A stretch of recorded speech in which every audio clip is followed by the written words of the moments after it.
आत्ताच्या सध्याच्या परिस्थितीमध्ये मी निर्णय कुठलाच घेतलेला नाही. इच्छा जरूर आहे, पण एक गोष्ट जी प्राकर्षाने जाणवते ती अनेक वर्तमानपत्र, अनेक TV चॅनल्स सातत्याने गोष्ट दाखवतात की हर्षवर्धन जाधवांमुळे इम्तियाज जलील निवडून आले आणि चंद्रकांत खैरे पडले. हिंदू मतांमध्ये विभाजन झालं आणि चंद्रकांत खैरे पडले, अशा पद्धतीचा सातत्याचा मतप्रवाह इलेक्ट्रॉनिक मीडिया, प्रिंट मीडिया सातत्याने मांडत आलेला आहे. माझं त्याच्यावरती आक्षेप आहे. माझं म्हणणं असं आहे की ते म्हणतायत की जाधव उभे राहिले नसते तर खैरे निवडून आले असते. ते उभे राहिले म्हणून खैरे पडले. मात्र इम्तियाज जलीलांना जर श्रद्धेय बाळासाहेब आंबेडकरांनी सपोर्ट करून 2 लाख मतं दिली नसती तर इम्तियाज जलील 3,74,000 मतापर्यंत पोहोचले नसते. आणि ते जर 3,74,000 मतापर्यंत पोहोचले नसते तर निवडून कोण आलं असतं? तर नैसर्गिकरित्या चंद्रकांत खैरेच निवडून आले असते. आणि ही बाब सरळ सरळ आल्हाद हाताने सगळेच पत्रकार मंडळी, राजकीय विश्लेषक विसरून जातात. आणि म्हणून मुळातच चंद्रकांत खैरेंचा पराभव हर्षवर्धन जाधवांमुळे झालेला नसून चंद्रकांत खैरेंचा पराभव हा श्रद्धेय बाळासाहेब आंबेडकरांनी इम्तियाज जलीलांना सपोर्ट केल्यामुळे झाला आहे. त्यांनी सपोर्ट केला नसता तर पुन्हा सांगतो 3,74,000, 3,89,000 जे काही मतदान इम्तियाज जलीलांनी घेतलं ते इम्तियाज जलील घेऊ शकले नसते आणि 2 नंबरचा माणूस म्हणजे चंद्रकांत खैरे तिथे निवडून आले असते. त्यामुळे हा विषय एकदा नीट समजून घेण्याची आवश्यकता आहे. क्रमांक 2, सातत्याने आज आपण बघतोय की इम्तियाज जलीलांच्या पाठीमागे श्रद्धेय बाळासाहेब आंबेडकर नाहीत. कारण श्रद्धेय बाळासाहेब आंबेडकरांना इम्तियाज जलीलांच्या मार्फत जी मदत होणं अभिप्रेत होती ती मदत झाली नाही. ते पडले. इम्तियाज मात्र निवडून आले. म्हणून यावेळेला ते त्यांना मतदान करणार नाहीत, त्यांच्याबरोबर ते नाहीत, अशाच पद्धतीची प्रतिक्रिया दिसते. म्हणजे 3,80, 3,74, 3,89 जी काही फिगर अनेक पत्रकार इम्तियाज जलील यांची सांगत असतील ती आता 1.5 लाखावरती आली असं म्हटलं तर वावगं होणार नाही. चंद्रकांत खैरेजींचं सुद्धा जे मतदान 3,70,000 वगैरे दाखवलेलं आहे त्याच्यातही 2 भाग झालेत. एकनाथ शिंदेंचा एक भाग आणि एक उद्धव बाळासाहेब ठाकरेंचा भाग. मात्र हर्षवर्धन जाधवांच्या 2,83,000 मध्ये भाग पडलेला नाही आहे. किंबहुना त्याच्यामध्ये वाढ झालेली आहे असं म्हटलं तरी काही चुकणार नाही. कारण माझ्यामध्ये 2 तुकडे पडायचा प्रश्न येतच नाही. आता या पार्श्वभूमीवरती आज लोकसभेच्या निवडणुकीला सामोरे जात असताना मी अत्यंत प्रांजळपणाने एक गोष्ट सांगू इच्छितो की एक तर या जिल्ह्याला, शहराला गरज आहे परिवर्तनाची. मराठा आरक्षण दिल्लीत मिळायला पाहिजे ही सातत्याची माझी भूमिका आजही आहे. फक्त येणाऱ्या 24 तारखेला जरंगे पाटील काय म्हणतात, अर्थात मागच्या वेळेला मला पाठिंबा देणारे आदरणीय परमपूज्य शांतिगिरी बाबा काय म्हणतात आणि श्रद्धेय बाळासाहेब आंबेडकर काय भूमिका घेतात याच्यावरती माझ्या येणाऱ्या लोकसभेची उमेदवारी ठरेल असं मला वाटतं.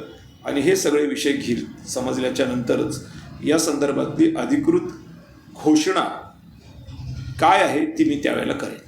म्हणजे तुम्ही आता त्यांची भेट घेणार आहात आंबेडकर, शांतिगिरी महाराज आणि जरंगे पाटलांची सभा 24 तारखेला आहे आणि त्या सभेमध्ये सगळंच काही उलगडा होईल.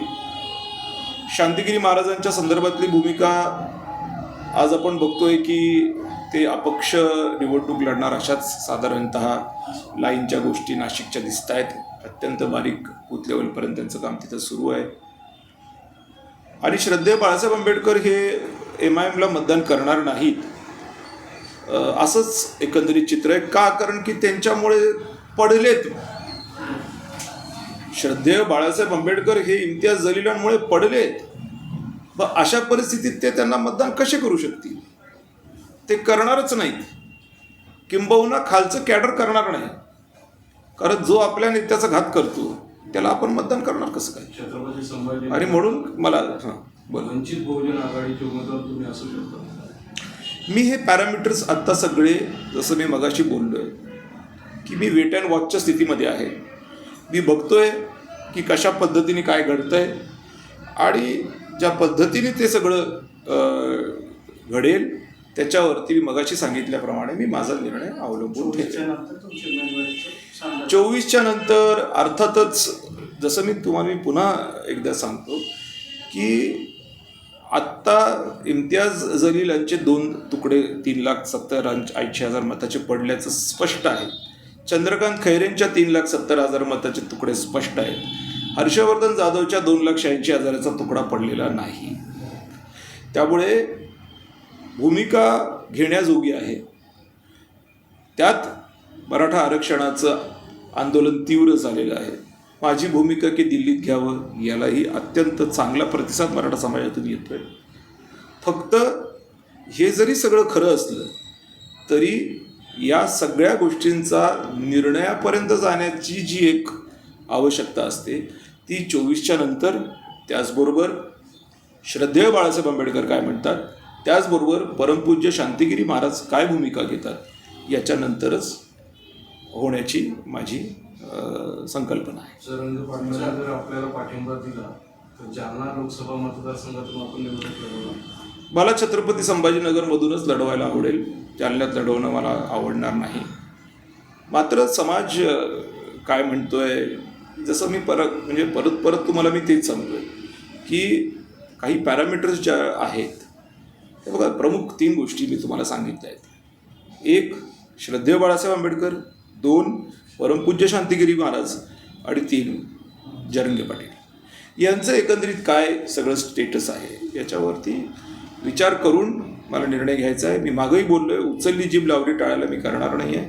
विचारपूर्वकच निर्णय होईल आणि परिस्थिती ती सकारात्मक आहे, नकारात्मक नाही. कारण ह्यांचे सगळ्यांचेच तुकडे आहेत. मला नाही वाटत की माझा कुठेही तुकडा आहे आणि माझं काम सातत्याने सुरू आहे. पीक विम्याच्या संदर्भात असू देत, शहरातल्या विजेच्या प्रश्नाच्या संदर्भात असू देत, पिण्याच्या पाण्याच्या संदर्भामध्ये महानगरपालिकेच्या गेटवर 5 दिवस मी पडून होतो. ज्यावेळेला हडको टी व्ही सेंटरला टायफॉईडनी मुलं त्रस्त होते त्यावेळेला अभिजित चौधरी फिल्ट्रेशन प्लांटवर चढून हरसूळचं फिल्ट्रेशन प्लांट त्यांनी सुरू केलं होतं आणि टायफॉईडमधून मुलं वाचली. हे सगळं काम माझं सातत्याने सुरू आहे आणि त्यामुळे बाकीचं राजकीय गणित हे राजकीय गणिताच्या अनुषंगाने होईल. मात्र काम सामाजिक जे आहे ते माझं कुठंही गेल्या 5 वर्षात थांबलेलं नाही. मराठा समाजाचे 2-3 उमेदवार उभे राहिले, ते इच्छुक आहेत, त्यांनी स्वतः बोलून दाखवले, तर त्याचा किती परिणाम होईल? जे काही उमेदवारांची नावं मी ऐकतोय, आता विनोद पाटलांचं नाव घोषित झालेलं आहे. विनोद पाटील मोठे नेते आहेत. आग्र्यामध्ये शिवजयंती साजरी करणाऱ्यांपैकी ते आहेत आणि त्यातल्या त्यात मी असंही ऐकतोय की एकनाथ शिंदेंकडे त्यांचे प्रयत्न सुरू आहेत. खरं खोटं मला माहीत नाही, पण जर तसं असेल, कारण आग्र्यातली शिवजयंती ही महाराष्ट्र सरकारच्या कोलॅबरेशनमध्ये त्यांनी केली होती, त्यामुळे असं वाटणं नैसर्गिक आहे की बाबा खरंच ते लोक तिकडून उभे राहत आहेत किंवा कसं. मात्र मराठा समाजाची जी फसवणूक एकनाथ शिंदेंनी आणि BJPनी केलेली आहे, या पार्श्वभूमीवर मराठा समाजाचे लोक या पक्षाला किंवा त्यांच्या उमेदवाराला मदत करतील असं मला वाटत नाही. तर जितके हिंदुत्ववादी जे मत आहे ते जर डिवाईड झाले तर पुन्हा इम्तियाज जलील चान्स. इम्तियाज जलीलांना मुळातच प्रकाश आंबेडकरांचा सपोर्ट उरलेला नाही आहे, त्यामुळे ते 1.5 लाखाच्या खालीच आहेत आणि त्यांचं मतदान 1.5 लाखाच्या खाली एकीकडं आहे. दुसरीकडे हिंदुत्ववादी जे तुम्ही मतं म्हणताय त्याच्यामध्ये ऑलरेडी आपण एक परीक्षा दिलेली आहे ज्याच्यामध्ये चंद्रकांत खैरेंना 3,74,000 70,000 जी काही मतं मिळाली आणि ही मतं जी त्यांना मिळाली त्याच्यामध्ये आता 2 तुकडे आहेत. पण पुन्हा सांगतो की हर्षवर्धन जाधवांच्या 283 मध्ये 2 तुकडे नाही आहेत. जर गणित मांडलं तर इम्तियाज जलील 1.5 लाख, चंद्रकांत खैरे 1.5 लाख आणि हर्षवर्धन जाधव 283 असं मांडायला तुम्हाला नैसर्गिक वाटायला काही हरकत नाही. आता मला असं वाटतं की या लोकसभा मतदारसंघामध्ये 2 लाख मताच्या वर जो माणूस मतदान घेईल तो निवडून येईल आणि मला इम्तियाज जलीलांची ती स्थिती दिसत नाही दिसत. म्हणूनच इम्तियाज जलील अनेक ठिकाणी मंदिरात जात आहेत, कुठे गुरुद्वाऱ्यात जात आहेत, भीक मागितल्यावानी गोष्टी चाललेल्या आहेत ज्या किळसवान आहेत. आणि मुस्लिम समाजाकडूनही आम्हाला माहिती मिळाली की हे प्रकार आवडत नाही आहेत त्यांना. जे काही मुस्लिम समाजाचेही लोक आहेत ते म्हणतात अरे हे लांगुल चालन चाललं आहे, हे लांगुल चालनाची भूमिका त्यांनाही पटत नाही. त्यामुळे बऱ्यापैकी मुस्लिम समाजही इम्तियाज जलीलांपासून दुरावला आहे असं म्हटलं तर हरकत नाही. ग्रामीणचा तर 100% दुरावला आहे. कारण 5 वर्षात त्यांनी कोणालाही काहीही मदत केलेली नाही. कुठंही ते उभे राहिलेले नाही. ज्यावेळेला प्रसंग आला कन्नडमध्ये एक टोल नाका आहे, हत्नूर टोल नाका, तो अवैध आहे म्हणून त्यांचे कार्यकर्ते आले, आवाज केला. नंतर काय झालं भगवान परमात्म्याला माहिती. सातत्याने त्या टोल नाक्यावरती त्रास होतो. त्यावेळेला आता मात्र ते येत नाहीत. काही लोक म्हणतात की व्यवहार करून निघून गेले, खरं खोटं मला माहीत नाही. पण अशा पद्धतीने केल्यामुळे मुस्लिम समाजाचे तरुण, खास करून ड्रायव्हर लोक जे मोठ्या प्रमाणात मुस्लिम समाजाचे आहेत, दलित समाजाचे आहेत, कष्ट करणारे आहेत, यांना त्या टोल नाक्यावरती त्रास होतो. आणि त्यावेळेला ते हर्षवर्धन जाधवांनाच फोन करतात, ते इम्तियाज जलीलांना फोन करत नाहीत. त्यामुळे परिस्थिती इम्तियाज जलीलांची ती राहिली नाही. आणि पुन्हा सांगतो, श्रद्धेय प्रकाश आंबेडकर यांच्याकडनं त्यांना सपोर्ट हरवल्यामुळे इम्तियाज जलीलांचा पत्ता कट आहे. आता BRS वंचितची आघाडी होण्याची BRS इलेक्शन लढवणार नाही अशा पद्धतीची माहिती BRS कडनं आम्हाला सांगण्यात आली.